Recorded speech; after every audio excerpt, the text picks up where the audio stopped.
hard. At least you're I'm just gonna start my poem now. okay. Come on, Travis! The door locks, no way out. They tell me they love me, that this is an intervention and I need to stop. Stop writing poems about poetry. They ask me, why do you gotta write them, Travis? Why do you do it? I just tell them, I've always believed you write what you know. When I look back on my life, all I can see is poetry, hell.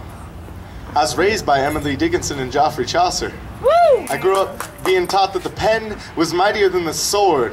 I was thrust into this world not fully understanding what it was because I thought it was a metaphor for something greater. Through that I found God.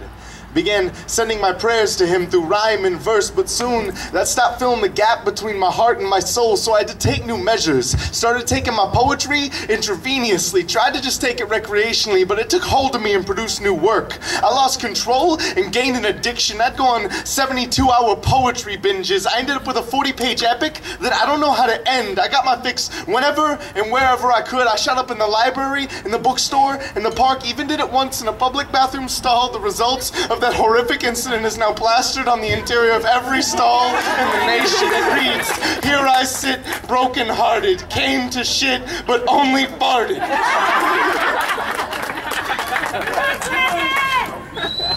Imagine my shame. To know that I was responsible for such a horrendous monstrosity. I knew that I had to stop. My days of carelessly spewing whatever rhymed out of my mouth were over. I quit. Cold turkey. At last, no poetry pulsed through my veins. I was ready to begin life anew. Started searching for things I didn't know the names to yet. I found lust and I fell in love with her, but I had to let her go. I searched high and low for what I considered happiness, even found a fleeting glimpse of it in painting, but happiness was still out of reach from where I sat. But then, I met her. She was an inspiration.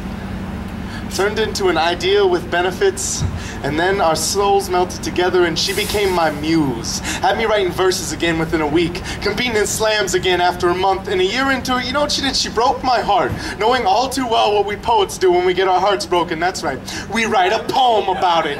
This horrible muse had me re-addicted to the art. No more going clean this time, so your intervention won't intervene on my intravenous intentions. You see, this ain't a relapse, it's a rededication. I'm only writing the good shit now. No more stealing from my mom's liquor cabinet. I will be addicted to poetry until it kills me. And when I die, there better be a rhyme on my headstone, else the ground above my grave will never stop shaking. Even in death, I will whisper similes into the ears of future poets, lest I'd be damned to spend eternity unsatisfied with the literary bounty poured forth by the world.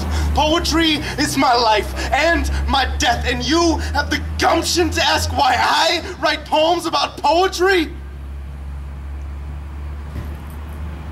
Take a wild guess. Woo!